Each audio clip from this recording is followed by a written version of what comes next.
अस्सलाम वालेकुम, मैं हूं शजर न्याजी। सुनो राउंडअप में आपको खुशामदीद। नाजरीन, तहरीके इंसाफ ने आज बाज़ाब्ता तौर पर मफाहमत का पैगाम दे दिया है।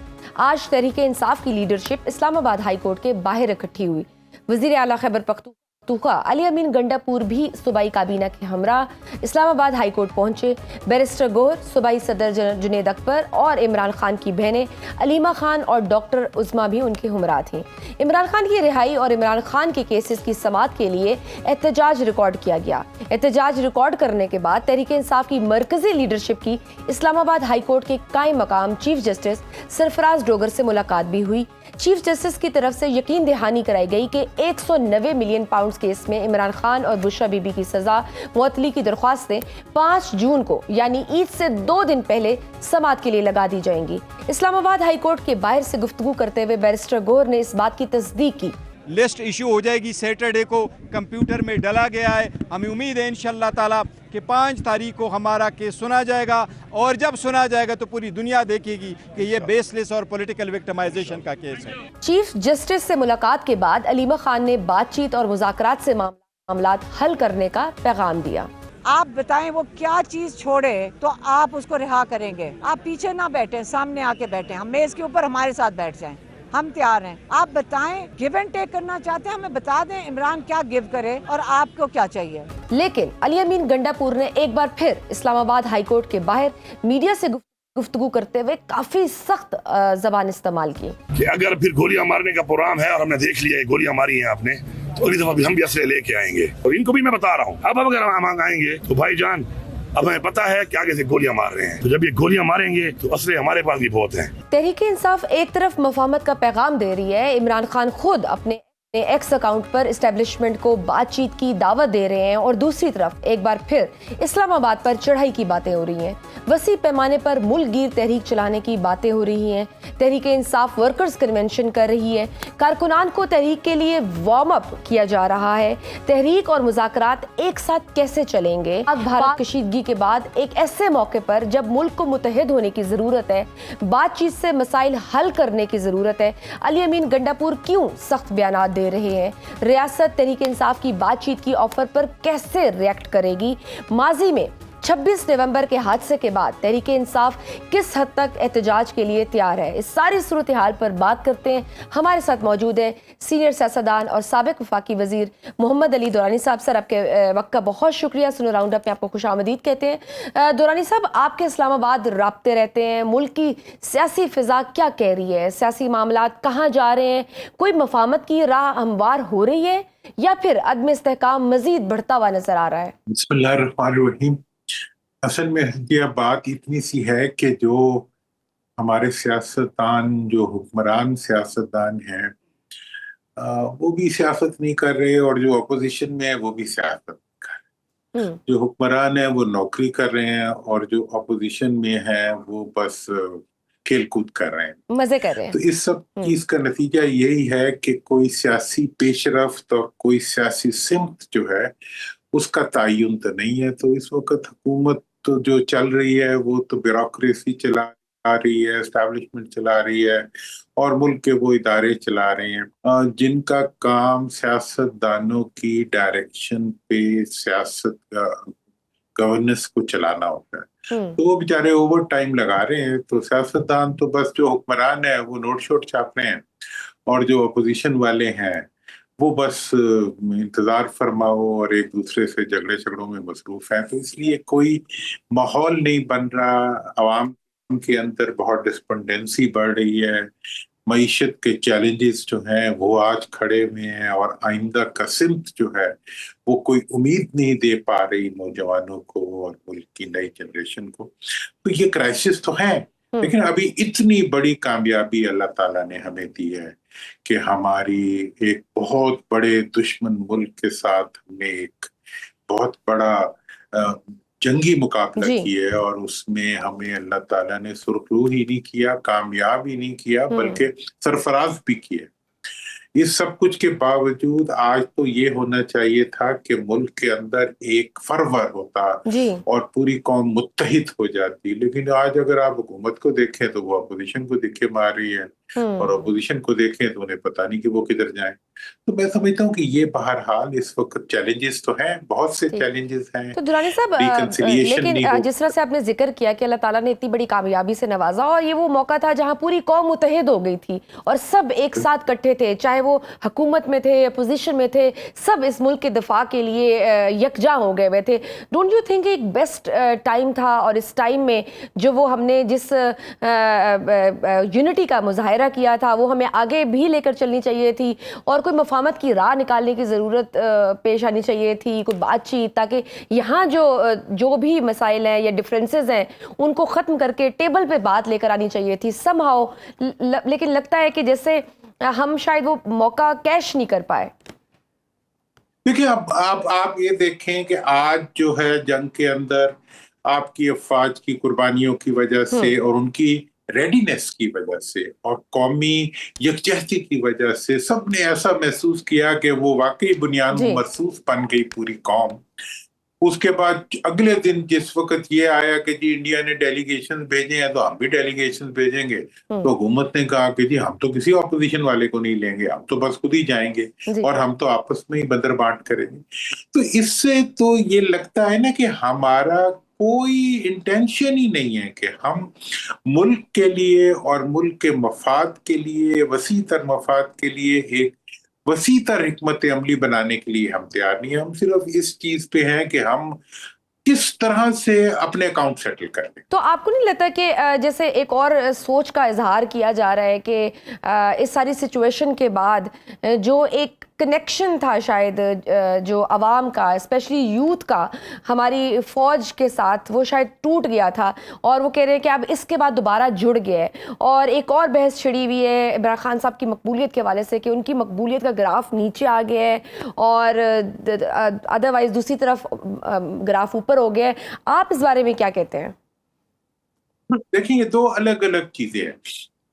जहां तक सवाल है फौज के साथ, मेरा ख्याल ये है कि पीटीआई सबसे ज्यादा कमिटमेंट के साथ फौज के पीछे खड़ी थी इस तमाम हालात के अंदर। आप उनका वर्कर, बिल्कुल डीजीएसपीआर ने पूरी सियासी जमातों का शुक्रिया अदा भी किया। बिल्कुल, हाँ जी, शुक्रिया पूरी और जितने वो जिसे कहते थे कि सोशल मीडिया वॉरियर्स जो थे, वो सारे के सारे इंडिया पर ऐसे टूट पड़े जैसे कि हक होता है उसका, और उसका उन्होंने सबूत दे दिया। अब मसला ये है कि क्या वो फौज के साथ उनका खड़ा होना एक फितरी और एक मुल्क की तकाजा है। ये जो हुक्मरान है ये कैसे समझ लेते हैं कि अगर वो फौज के साथ खड़े हुए हैं तो इनके पीछे हो गए, इनकी मकबूलियत को उससे क्या फर्क पड़ सकता है। फौज की मकबूलियत का बढ़ना पाकिस्तान की मजबूती की अलामत है, इनकी मकबूलियत का बढ़ना पाकिस्तान की बर्बादी की अलामत। अलीमा खान साहिबा ने भी आज एक काफ़ी आम बयान दिया है। वो कहती हैं कि आपको हमारे भाई से क्या चाहिए, आप बताएं क्या चीज़ छोड़े तो आप उसे रिहा करेंगे, गिव एंड टेक करना है तो वो कर लें, आप पीछे ना बैठे, आए मेज़ पर हमारे साथ बैठे। तो आप इस तब्दीली को कैसे देख रहे हैं? ये तो बार बार यहाँ से तो बात आ रही है मुज़ाकरात की, बातचीत की, लेकिन शायद वहाँ से अभी भी सुनने में यही है कि दे आर नॉट इंटरेस्टेड। देखिए जी, इसके लिए आप दो चीजें हैं। जहां तक हुकूमत का ताल्लुक है, हुकूमत ने भी पीटीआई से राब्ता किया था और उनकी दो शराइत थी, बड़ी सिंपल सी। उन्होंने कहा जी हम आपकी रिहाई के लिए हर काम करने के लिए तैयार हैं, हमारी दो शराइत हैं कि आप पीपल्स पार्टी और नून के साथ मफाहमत करें। ये बिल्कुल ऑफिशियल उनका स्टेटमेंट है। उन्होंने इस स्टेटमेंट को दिया भी और इसको एक्नॉलेज भी किया कि जी अगर आप चाहते हैं कि इमरान खान साहब रिहा हों तो आप इन दोनों पार्टियों के साथ निगोशिएशन शुरू करें, इनसे मुफाहमत करें। तो फिर उन्होंने आगे से यही जवाब दिया होगा ना कि फिर हम क्या करेंगे, ठीक है, अगर आपके साथ मुफाहमत करेंगे तो फिर अब हम कहाँ जाएंगे। लिहाजा इस वक्त जो इशू है वो ये है कि पीटीआई को, अब देखें अलीमा बीबी है, वो बहन है, बहन का दिल होता है, वो अपने भाई के मुसलसल गिरफ्तारी, गर्मी में जेल के इतने मतलब मसाइब बर्दाश्त करने की वजह से वो यकीनन रंजीदा होंगी। बच्चे हैं उनके, ठीक है ना जी, बच्चे भी रंजीदा होंगे, ऑब्वियसली नेचुरल है, अटैचमेंट। लेकिन क्या वो पाकिस्तान की सियासत का या इमरान खान की सियासत का ऑल्टरनेट है? नो। अगर इमरान खान भी मरूसियत की तरफ चले जाएंगे अगर इमरान खान साहब अपने खानदान के लोगों को और बच्चों को इन दोनों की तरह ले आएंगे तो उनका तो रेट ही खत्म हो जाएगी पब्लिक के अंदर। तो लिहाजा इस चीज को रियलाइज करते हुए कि इमरान के लिए जो बहनें बच्चे जो कुछ भी कहें वो कह सकते हैं और वो उनका राइट है कि वो अपने भाई की लेकिन जो रिहाई का फिर मुतालबा दुराइन साहब करें। जो पीछे भी बैठे हैं ना, जो उनको रिप्रेजेंट कर रहे हैं, फिर वो भी तो इस तरह के बयानात दे रहे हैं। अभी मुज़ाकरात की बात की जा रही है, दावत दी जा रही है, लेकिन दूसरी तरफ अली अमीन गंडापुर साहब ये कहते हैं कि हम असला लेकर आएंगे, इस्लामाबाद पर चढ़ाई कर देंगे। पिछली दफा भी आपने रीजन दी थी, जब आपने ये कहा था कफन बांध के आएंगे, तो उन्होंने कहा कि आप लोग धमकी ऐसी देते थे, इसलिए हमने नफरी वहां पे खड़ी कर दी थी। अब फिर ऐसी बात कर रहे हैं, तहरीक की बात हो रही है, तो वो कहते हैं असला लेकर आएंगे। आपके ख्याल में इस तरह के बयान की जरूरत है? डोंट यू थिंक कि जमहूरी तरीके से एक तहरीक को चलाया जाए? ये सारा प्लान जो है ना, ये हुकूमत बना के उनके ऊपर इम्पोज करती। ये हुकूमत की वो स्ट्रेटजी है जिसके तहत वो पीटीआई की कुव्वत को मुसलसल डिसॉल्व करने की कोशिश कर रही है। मैं सियासत का वर्कर हूँ, मैं एक सियासी जिसे कहते हैं हिकमत अमली का आदमी हूँ। मैं समझता हूँ कि जब किसी सियासी कुव्वत को खत्म करना हो या कमजोर करना हो तो उसका एक ही तरीका होता है कि उसको हुकूमती मशीनरी से लड़ा दिया जाए। हमने जब सियासत शुरू की थी हमें एक दो सबक दिए गए थे कि एक तो कानून को हाथ में नहीं लेना और दूसरा कार्य सरकार में मदाखलत नहीं करनी। हुकूमती जो अक़दामात और हुकूमती काम जो होते हैं उनको रोकना सियासतदानों का। अभी देख लें आप, सिंध में कितनी बड़ी तहरीक चली है पीपल्स पार्टी के खिलाफ। आज पीपल्स पार्टी सड़कों पे नहीं निकल सकती। वहां पे जो पूरी सिंध के अंदर ये पूरी तहरीक जो चली है वो जमहूरी तौर पे उन्होंने चलाई है। नहीं तो फिर इसका मतलब है, बिल्कुल सही, तो इसका मतलब है फिर क्या अली अमीन गंडापुर साहब क्या वो उनके हाथों खेल रहे हैं या फिर विकेट के दोनों साइडों पे खेल रहे हैं क्या? क्योंकि इमरान खान साहब ने तहरीक की जिम्मेदारी उनको सौंपी है, उन पे एक बहुत बड़ी जिम्मेदारी है। फिर इस तरह के बयानात देना, इस तरह की आप कहें कि पूरी मशीनरी को अपने हाथ में ले लें, ये तो फिर एक तरह से आप खुल्लम खुल्ला इमरान खान से दुश्मनी है। देखिए, मैं तो जी इसके बारे में आपको बड़ा क्लियरली कहूं कि इस वक्त इमरान खान की रिहाई की सिर्फ एक जरूरत, और वो जरूरत ये है कि पीटीआई सियासत शुरू कर दे। पीटीआई कोई मतलब मुसल्ला तंजीम नहीं है, पीटीआई कोई जो है वो गोरिल्ला तंजीम नहीं है। पीटीआई पाकिस्तान के अवाम की अक्सरियत की नुमाइंदा पार्टी। उनकी लीडरशिप अगर जेल में है तो जेल में रखना उनका नाजायज है, उनको बाहर आना चाहिए। इस सब के लिए जो सियासी तरीका है, मेरा तो ये ख्याल है कि जो तहरीक सिंध में शुरू हुई है उस तहरीक को आप इस्लामाबाद तक ले आए तो इमरान खान साहब खुद रिहा हो जाएंगे।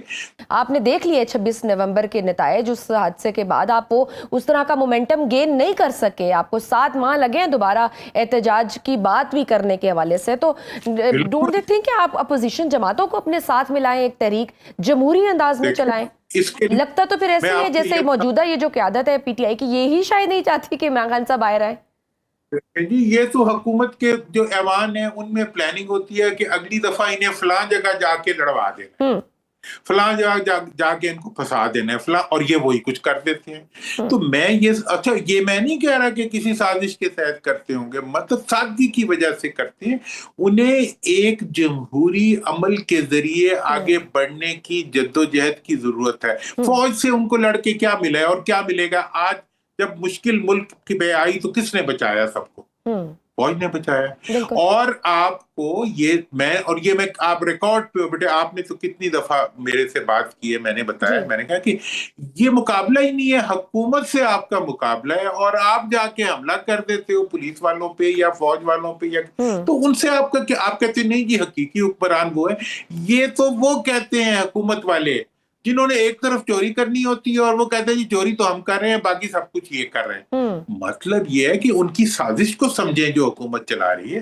हुकूमत नहीं चाहती कि पीटीआई यानी कि अवाम और इस वक्त की एस्टैब्लिशमेंट के दरमियान टकराव खत्म। बिल्कुल, वो उनको इस हुकूमत को तो सूट भी नहीं करता ना, बिल्कुल ऐसा ही है। तो वो इंड्यूस करते हैं इस टकराव को। तो और सिर्फ ये जो ईद से 2 दिन पहले ये जो कबल 190 मिलियन पाउंड केस में जो सजा मुअत्तल होने से मुतालिक दरख्वास्त की समाअत है, तो आप देख रहे हैं कि आने वाले चंद दिनों में इमरान खान की कोई रिहाई नजर आ रही है, क्योंकि इस चीज़ की भी जो कि मुझे पर्सनली नहीं लगता ऐसा कि कुछ होने वाला है। आप कुछ फोर्सी कर रहे हैं इस तरह का?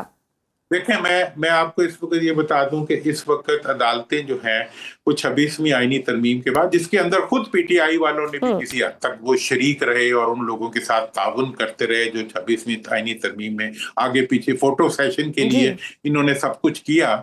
लेकिन मैं ये बता रहा हूँ कि 26वीं आईनी तरमीम के बाद वो जितनी उम्मीदें मेरी भी थी, हमारी कौम की भी थी, जो अदालतों से मुंसलिक थी, वो अब खत्म हो गई। तो सर, अगर मैं बात करूं एक्सपीरियंस्ड पॉलिटिशियंस की, बड़ों की, जैसे नवाज शरीफ साहब, बहुत बड़ा नाम, हमने देखा किस तरह से पाक भारत कशीदगी के दौरान बिल्कुल खामोश रहे, फिर ऐवान सदर में एक तकरीब में कुछ वक्त के लिए आए, फिर तन्हाई में चले गए।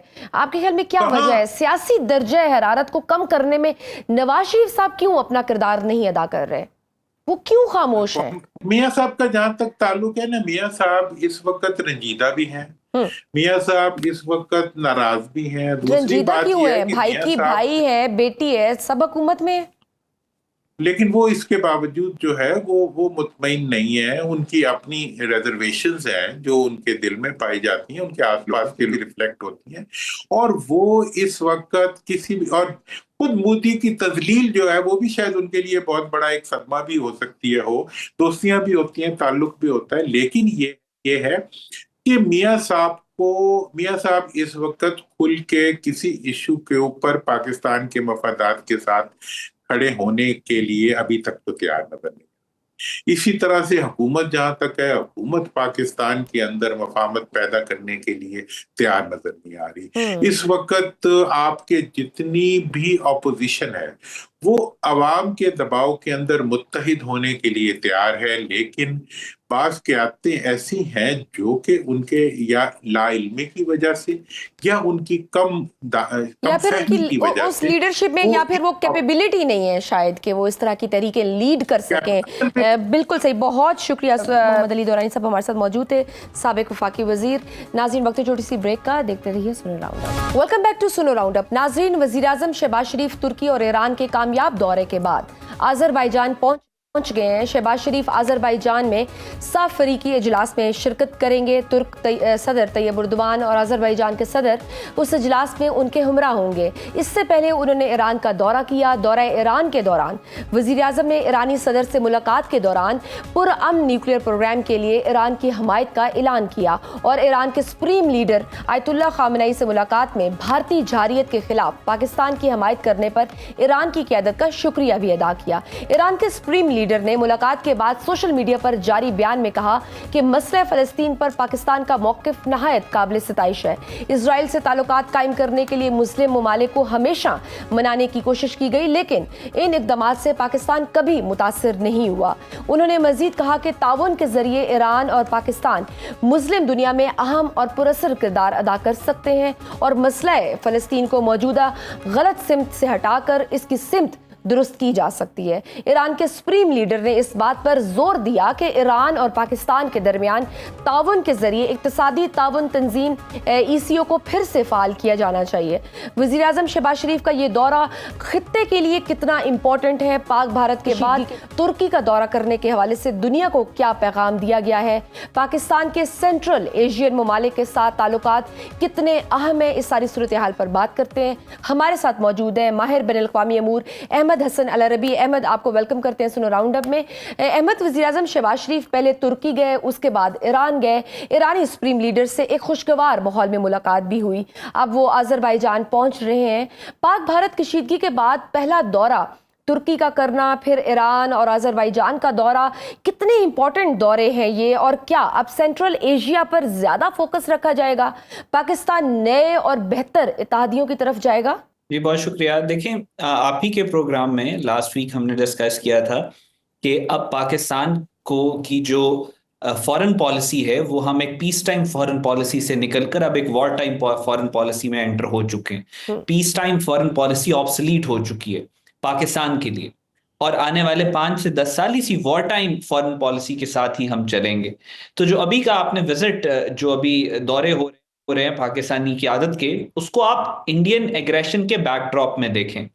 उसको आप इस जो इंडिया का पहलगाम के बाद जो इन्होंने फॉल्स फ्लैग ऑपरेशन के बाद जो इन्होंने पाकिस्तान के ऊपर हमले किए, आप उस कॉन्टेक्स्ट में देखें। और उस सूरत में पाकिस्तान को जिन ममालिक ने सबसे ज्यादा सपोर्ट किया और उसमें टर्की शामिल था, और हम अभी एक्सपेक्ट भी यही कर रहे हैं कि आने वाले चंद दिनों में ये जो सिलसिला भारत के साथ शुरू हो चुका है जंगों का, ये कंटिन्यूड रहेगा, क्योंकि at the end of the day ये सारा जो मामला था ये शुरू हुआ था पानी के ऊपर। पानी के बगैर हम सरवाइव नहीं कर सकते। इंडिया हमारा पानी बंद करना चाहता है, और जब तक पानी का मामला हल नहीं होगा तब तक इंडिया की कशीदगी जारी रहेगी, और पानी का मामला हल हमें ताकत से ही करना पड़ेगा। सो वी आर एक्सपेक्टिंग ये जो जंग की पहली बैटल पाकिस्तान ने जीती, उसके बाद हम बहुत सारी और बैटल्स भी एक्सपेक्ट कर रहे हैं। तो उसी कॉन्टेक्स्ट में वो ममालिक जो मिलिटरली पाकिस्तान के लिए कारआमद साबित हुए इस कॉन्फ्लिक्ट के अंदर, जिसमें सरे फहरिस्त है एक तरह से टर्की। ड्रोन्स ने, आपने देखा कि क्या किरदार अदा किया इस जंग के अंदर। इंडिया ने हजारों की तादाद में ड्रोन्स भेजे पाकिस्तान में, और टर्की इस वक्त दुनिया की वो मुल्क है जो सबसे ज्यादा बेहतरीन ड्रोन्स प्रोड्यूस कर रहा है। तो पाकिस्तान का इस वजह से टर्की जाना, टर्की के साथ क्योंकि हमारे स्ट्रेटेजिक रिलेशनशिप हैं, इस वजह से पाकिस्तान पहले टर्की गए, और उसके बाद जो खित्ते में वो ममालिक जो मिलिट्री डिप्लोमेसी के एतबार से इंडिया पाकिस्तान के कॉन्टेक्स्ट में जंग के एतबार से पाकिस्तान के लिए हेल्पफुल हो सकते हैं, पाकिस्तान उन ममालिक को पहले और इमरजेंसी तौर के ऊपर उन ममालिक के अंदर हमारे दौरे भी हो रहे हैं और उन ममालिक के साथ हम ताल्लुकात भी बना रहे हैं। बिल्कुल सही। अफगानिस्तान के रोल की अगर हम बात करें तो आप उसको कैसा देख रहे हैं? पहले चीन में कुछ इंपॉर्टेंट मुलाकातें हुई, फिर कल वजीर आजम शहबाज शरीफ ने भी ईरान के दौरे पर अफगानिस्तान के हवाले से कहा कि अफगानिस्तान में अमन इलाके के लिए बड़ा ज़रूरी है। इस सारी सूरत हाल में आपको लग रहा है कि अफगानिस्तान में जो इंडियन इन्फ्लुएंस था वो थोड़ा कम हुआ? जी देखें, अफगान्स जो हैं वो, पाकिस्तान बहुत बड़ा बॉर्डर शेयर करता है अफगान्स के साथ, अफगानिस्तान के साथ एक बहुत इंपॉर्टेंट और स्ट्रेटेजिक रिलेशन रहा है पाकिस्तान का। अफगानिस्तान के अंदर होने वाली जो तब्दीलियां हैं, जो चेंजेस हैं, उससे पूरे खित्ते पे, एक तो दिस अंडरस्टूड फैक्ट है कि उससे पूरे खित्ते को असर होता है। बिल्कुल। अफगान्स को अगर आप देखें तो अफगानिस्तान के जो इंटरेस्ट है वो पाकिस्तान के साथ अलाइंड है। इनका कारोबार यहाँ पे, इनकी फैमिलीज पाकिस्तान के अंदर रहती हैं, इनके ट्रांजिट ट्रेड जो है वो पाकिस्तान के थ्रू होती है। ये पाकिस्तान के साथ रिलीजियस बॉन्ड भी इनका है हमारे साथ। और जो इंडिया है ऑन दी अदर हैंड, इसके साथ हमेशा से इनकी दुश्मनी रही है। सोवियत यूनियन के साथ भी मिलके इंडिया ने अफगानिस्तान के ऊपर अफगानिस्तान के अंदर के लिए प्रॉब्लम्स क्रिएट की, अमेरिका के साथ मिलके भी प्रॉब्लम्स क्रिएट की अफगानिस्तान के। लेकिन अफगान जो पॉलिटिकल रैल, इस वक्त जो पॉलिटिकल लीडरशिप इस वक्त अफगानिस्तान के अंदर है, उनमें एक कबायली असबियत का अंसर बहुत ज्यादा है, और वो उनकी हसद है पाकिस्तान के लिए। हालांकि इंडिया इनको ज्यादा नुकसान पहुंचाता है, लेकिन क्योंकि पाकिस्तान को लेके इनकी अपने प्री कंसीव्ड नोशंस हैं, इनकी एक स्टीरियोटिपिकल अंडरस्टैंडिंग है, इनको एक हसद है पाकिस्तान को लेके, तो जाहिर है वो फिर इंडिया के साथ अलाइन करना चाहते हैं अपने आप को। लेकिन पहलगाम के बाद अब इस खित्ते की हालात चेंज हो गए। इस खित्ते में जो डोमिनेंट पावर्स हैं वो इंडिया नहीं है, वो पाकिस्तान और चाइना है। अफगान्स क्योंकि इस वक्त जो लीडरशिप है वो अपॉर्चुनिस्ट्स हैं, वो हर जगह पे अपना इंटरेस्ट देखने की कोशिश कर रहे हैं। इंडिया के साथ भी सही रहना चाहते हैं, पाकिस्तान के साथ भी सही रहना चाहते हैं। आपने देखा कि जब से पहलगाम वाला वाकया हुआ, एक दहशत तारी है अफगान्स पे। वो ग्रेटर अफगानिस्तान और हमने ड्यूरेंट लाइन को नहीं मानते, और हम बलोचिस्तान भी लेंगे, केपीके भी लेंगे, सन्नाटा है, कब्रिस्तान की खामोशी है अफगानिस्तान के अंदर। लेकिन अभी भी वो हर जगह पे प्ले करने की कोशिश कर रहे हैं। हालात इस वक्त खित्ते के ये हैं कि अफगान्स को साइड लेनी पड़ेगी। ठीक, और फार ईस्ट की भी मैं बात करना चाहूँगी, क्योंकि हम देख रहे हैं कि कुछ ज़्यादा तवज्जो नहीं दे रहे हैं उधर को। हम इंडोनेशिया और मलेशिया ने जिस तरह से माजी में हमारा साथ दिया, 1965 की जंग में मिलिट्री सपोर्ट दी, लेकिन अब वहाँ थोड़ी खामोशी है। ये जो भी रिसेंट जो इस खत्ते में मसाइल हुए उस पर भी उन्होंने खामोशी ही रखी। तो पाकिस्तान की खारजा पॉलिसी के लिए इन ममालिक पर फोकस करना कितना ज़रूरी है? देखें, अभी एक पाकिस्तान एक बिल्कुल एक चेंज शिफ्ट, एक टेक्टोनिक शिफ्ट जैसा मैंने आपको कहा कि वो पूरी दुनिया के अंदर एक पॉलिटिकल शिफ्ट आया है, एक जो स्ट्रेटेजिक शिफ्ट आया है। पूरी दुनिया के आपने हालात देखे, आप इमेजिन करें सीएनएन बीबीसी, क्योंकि आप मीडिया से ताल्लुक रखती हैं, सीएनएन बीबीसी अल जजीरा पे कई दिनों तक पाकिस्तान और इंडिया ही सिर्फ चल रहा था। सो पूरी दुनिया को ये एक these are uncharted waters, uncharted territory है पूरी दुनिया के लिए। उसी तरह पाकिस्तान के लिए भी ये बिल्कुल नहीं है। हम तो पिछले 3 साल से अपने पॉलिटिकल टर्मोइल में इतने धसे हुए थे कि हमें पता ही नहीं चल रहा था कि हमारे इर्द गिर्द क्या हो रहा है। बिल्कुल। और फिर एकदम से ये जो दुश्मन ने जब हमारे ऊपर हमला किया तो हमें रियलाइज हुआ कि यार हमारा तो दुश्मन ही कोई और है और हमें उसके ऊपर फोकस करना चाहिए। और फिर जो चेंजेस आई हैं, एक डॉक्ट्रिन ऑफ डिटरेंस है वो बैकफुट पे चला गया। ये कहा जाता था कि दो nuclear armed countries conventional weapons के साथ जंग नहीं कर सकते, वो दोबारा पूरा पूरा एक जियो स्ट्रेटेजिक शिफ्ट आ गया, फॉरेन पॉलिसी शिफ्ट आ गया पूरी दुनिया के अंदर।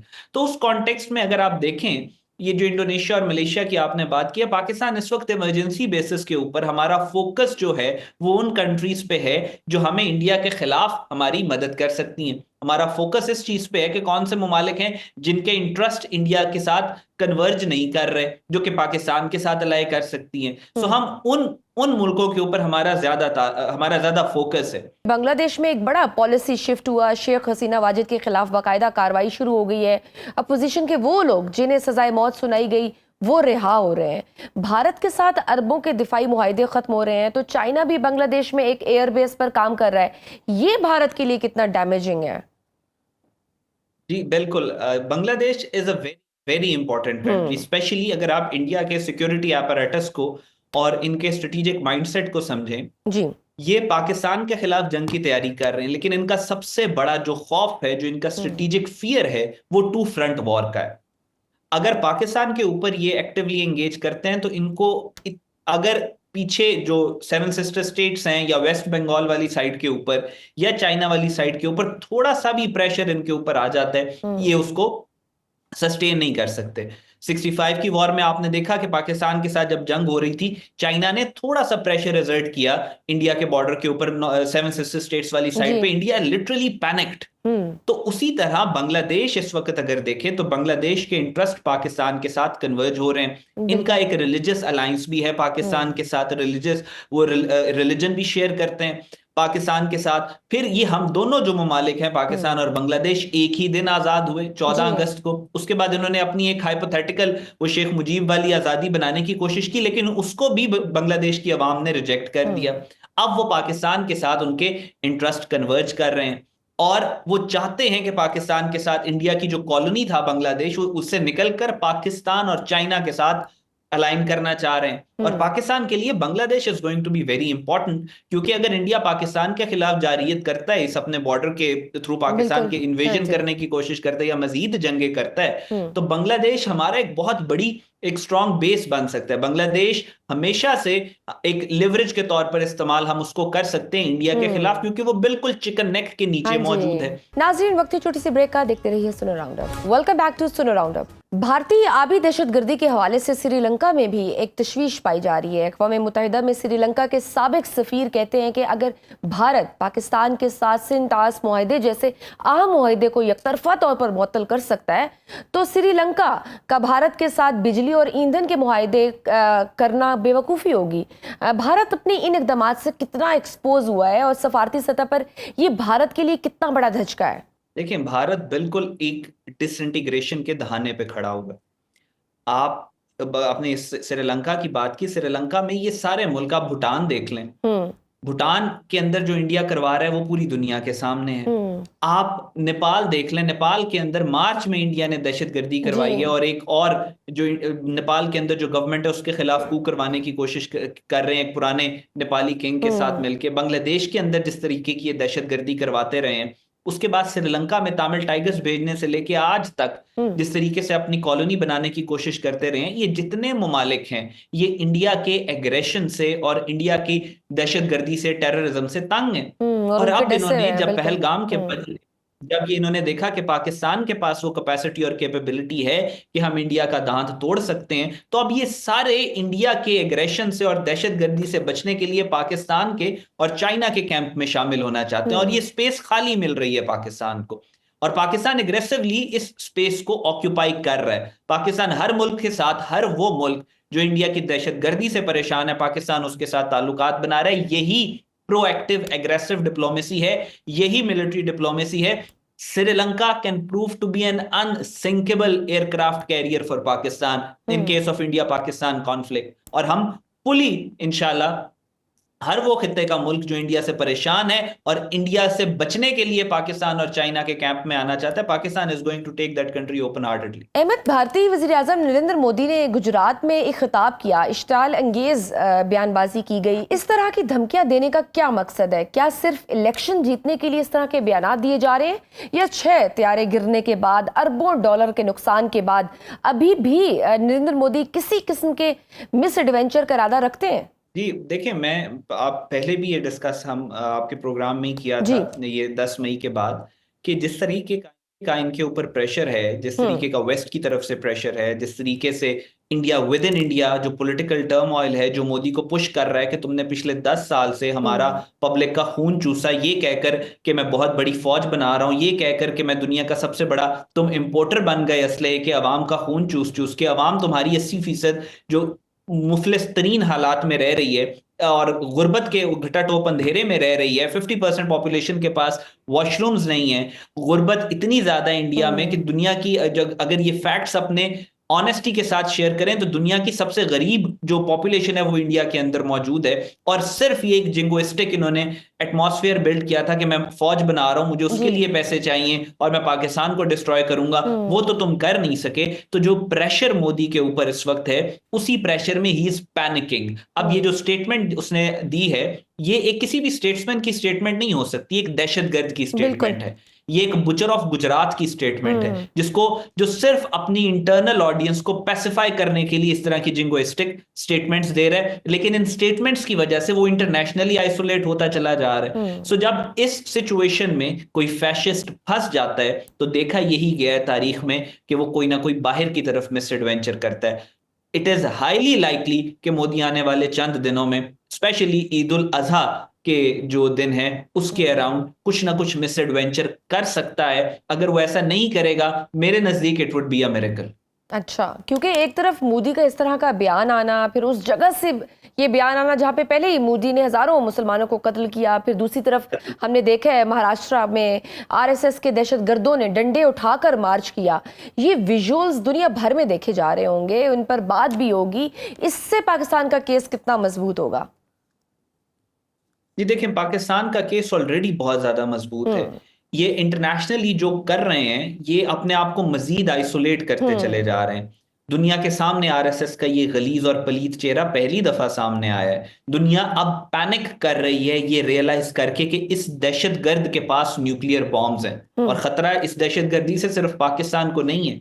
एक फैशिस्ट, एक दहशतगर्द, एक बुचर ऑफ गुजरात के पास जब न्यूक्लियर बॉम्ब्स आएंगे तो फिर वो पूरी दुनिया के लिए खतरा है। और पूरी दुनिया ये बात रियलाइज कर रही है। पूरी दुनिया रियलाइज कर रही है कि कितने बड़े झूठे थे। पूरी दुनिया रियलाइज कर रही है इनकी फॉरेन पॉलिसी फेक, इनकी इकोनॉमी फेक, इनकी नेशनल सिक्योरिटी पॉलिसी फेक, हर चीज एक झूठ के ऊपर खड़ी है। तो दुनिया इनको अब उस तरीके से देख रही है जो पाकिस्तान इनको पिछले 70 सालों से देखता है। और इनकी अपनी गलतियों की वजह से अब ये पूरी दुनिया के सामने एक्सपोज हो रहे हैं। पूरी दुनिया इनका मजाक भी उड़ा रही है। पूरी दुनिया अब एंग्शियस भी है इंडियंस के साथ डील करने के लिए। आप देख रहे हैं कि कारोबार जो है बहुत सारे इंडिया छोड़ रहे हैं। जो नई इन्वेस्टमेंट्स इनके साथ प्रॉमिस्ड थी वो लोग करने में अब डर रहे हैं। वो कह रहे हैं पाकिस्तान के ऊपर फिर कोई एग्रेशन प्लान, इंडिया फिर एग्रेशन का प्लान कर रहा है। पाकिस्तान इनकी फिर से, पाकिस्तान की तरफ से इनको मार पड़ेगी तो हमारा बिजनेस तबाह होगा।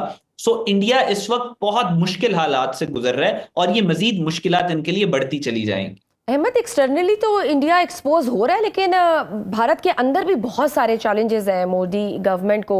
मीडिया रिपोर्ट्स के मुताबिक जिस तरह से भारतीय फौज ने 18 सिख फौजियों को गिरफ्तार किया जिन्हें अब कोर्ट मार्शल का सामना है। इससे पहले अपने ही सिख फौजियों को मार दिया गया। पहले ही सिखों पर मुजालिम ढाए जा रहे हैं। गोल्डन टेम्पल पर मिसाइल गिराने की भी अफवाहें फैलाई गई, फिर माफ़ी भी मांगी गई। ये भी तो बहुत बड़ा एक फैक्टर होगा और बड़ा डैमेज कर सकते हैं मोदी गवर्नमेंट को।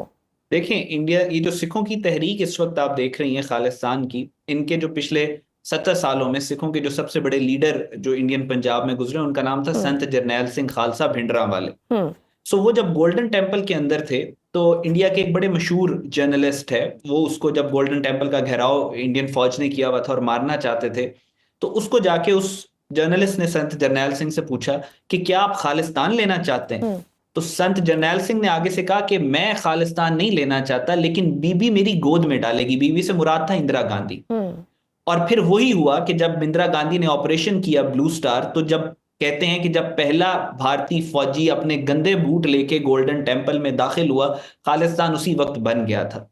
तो इस सारी जो बात करने का मकसद जो जरनैल सिंह खालसा की स्टेटमेंट थी वो ये थी कि जो खालिस्तान है वो जो इंडियन एस्टैब्लिशमेंट का, इंडियन गवर्नमेंट का, इंडिया की रियासत का जो सेल्फ इन्फ्लिक्टेड फियर है खालिस्तानियों को लेकर और सिखों को लेकर, उसी में वो इतने ब्लंडर्स करते चले जाएंगे कि वो पुश करेंगे सिखों को कि वो रिवोल्ट करें और इंडिया से अलहदगी करें। अब ये जितने भी ऑफिसर्स हैं, इसका जो कोर्ट मार्शल किया जा रहा है, ये सिर्फ और सिर्फ इंडियन एस्टैब्लिशमेंट का खौफ है कि सिख जो है हमें बिट्रे कर रहे हैं। आपने INS विक्रांत के जो कमांडर थे उसको आपने देखा जंग के दरमियान में, क्योंकि वो सिख था उसको वापस बुला लिया। बिल्कुल।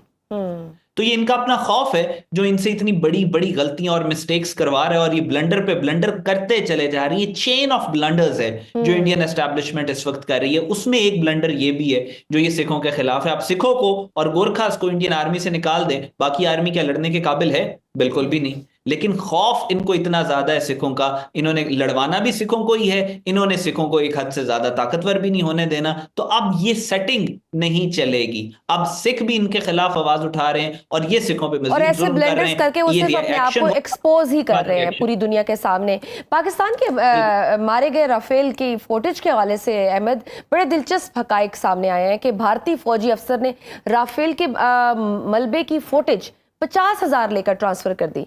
तो भारतीय फौज की क्रेडिबिलिटी पर कितना बड़ा सवालिया निशान है ये देखिए, ये फौज आप देखें दुनिया के अंदर वो अफवाज जिनमें सबसे ज्यादा सुसाइड रेट है, वो अफवाज है दुनिया में जिससे सबसे ज्यादा जो खुराक के ऊपर लड़ने वाली फौज है कि जो इनकी रिपोर्ट्स आती हैं कि खाने के ऊपर कितनी रिजेंटमेंट है लोगों को पूरी दुनिया में, वो सबसे ज्यादा भारतीय फौज है। सो ये वो फौज जिसके अंदर अपने इतने ज्यादा कॉन्फ्लिक्ट्स हैं, वो फौज जो मजबूरी के तौर पे पाकिस्तान की फौज के अंदर लोग जज्बे से फौज ज्वाइन करते हैं, पैशन से करते हैं। दुनिया के अंदर जो बड़ी फौजें होती हैं उनमें पैशन से एक आइडियोलॉजी होती है, एक नजरिया होता है। इंडिया के अंदर वो लोग फौज ज्वाइन करते हैं जो गुर्बत से बचना चाहते हैं। सो अब उस फौज से आप क्या एक्सपेक्ट करते हैं? कोई उनका नजरिया है, कोई ऐसी चीज है जो उनको यूनाइट करे, कोई ऐसी चीज है जो कोई ऐसा मकसद है भारतीय फौजियों का कि जो लार्जर देन लाइफ हो, जो उनको पता हो मरने के बाद हमारी लाइफ फिर भी कंटिन्यूड रहेगी, हमारा मिशन कंटिन्यूड रहेगा? कोई ऐसा गोल है ही नहीं, कोई ऐसी मोटिवेशन है ही नहीं, कोई ऐसी नजरिया है ही नहीं, कोई आइडियोलॉजी है ही नहीं। अखंड भारत है कि जो कहते हैं कि इंडिया से लेके तो ऑस्ट्रेलिया तक फैला हुआ है, वो भी झूठ। हिंदू राष्ट्र की बात करते हैं, वो भी झूठ। तो एक ग्राउंड ही नहीं है, जब फाउंडेशन ही नहीं है इंडियन आर्मी का, तो फिर वो चंद टकों की खातिर इंफॉर्मेशन ही बेचेंगे और वो बेचते रहेंगे। इसके अलावा इंडिया के पास अब इसका कोई सोल्यूशन है ही नहीं। ये इस जंग में जिसमें ये आ चुके हैं। बिल्कुल, आपका जो फेथ, आपकी मोटिवेशन बड़ी इंपॉर्टेंट है कोई भी जंग जीतने के लिए। बहुत शुक्रिया अहमद हसन अल अरबी, बैनुल अक़वामी अमूर के माहिर, हमारे साथ मौजूद थे। नाज़रीन, गुफ्तगू आपने सुनी। आज के प्रोग्राम में बस इतना ही। मुझे दीजिए इजाजत। अल्लाह हाफ़िज़।